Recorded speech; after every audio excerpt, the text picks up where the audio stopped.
and Pokemon rival Hop won't stop calling me mate, and I love it. As a Brit, it makes the opening of Pokemon Shield feel like an old friend, and that extends to most of the 90 minutes I spent with it. It's not just the occasional slang and the quaint British countryside that makes it feel warm and cosy. It's the tried and tested battle system, the ever-hopeful dialogue, the generous stream of new wild Pokemon. It calls to mind everything I love about the series.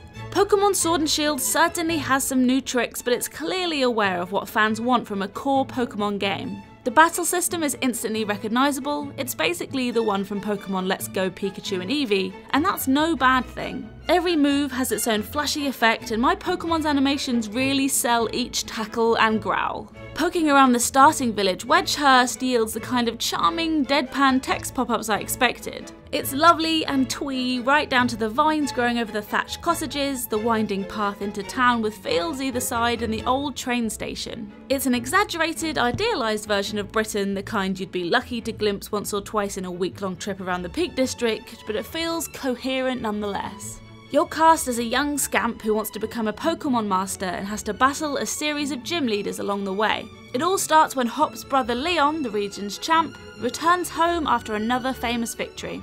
His dress sense is daring. Dodgy facial hair, a giant fluffy cape, short shorts, leggings, and not an ounce of self-awareness.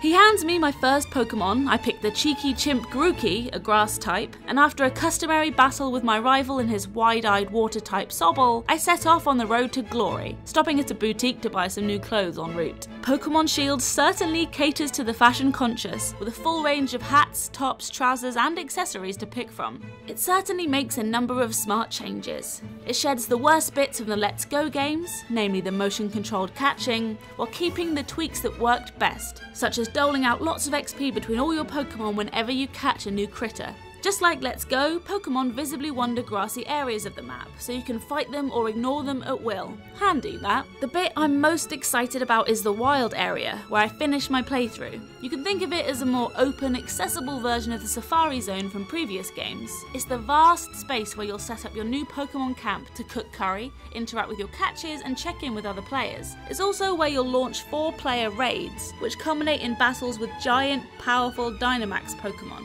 If you beat the raids, you'll net rewards. I didn't get a chance to raid or set up a camp in my demo, as despite picking up your camping gear early, you have to advance a little further before unrolling your sleeping bag. It all sounds fun, but it's the zone-wandering, high-level Pokemon that make me want to return. In previous games, I remember making gradual progress, catching Pokemon that were below or around the level of my highest level creature. In the wild area, Pokemon several levels ahead of you are mingling around, there for the taking, which means you can quickly improve your lineup if you run around flinging Pokeballs. After my 90 minutes was up, I was eager to play more. Pokemon Sword and Shield feels instantly familiar. It's the charm of the old games combined with the flashy visuals of Pokemon Let's Go, with a hint of quaint rural Britain thrown in. Its new additions, particularly the wild area, look like they'll hit the mark. Granted, it was only a small slice, and I didn't really get a feel for how the late game would unfold, but I'm left feeling optimistic. Roll on November 15th.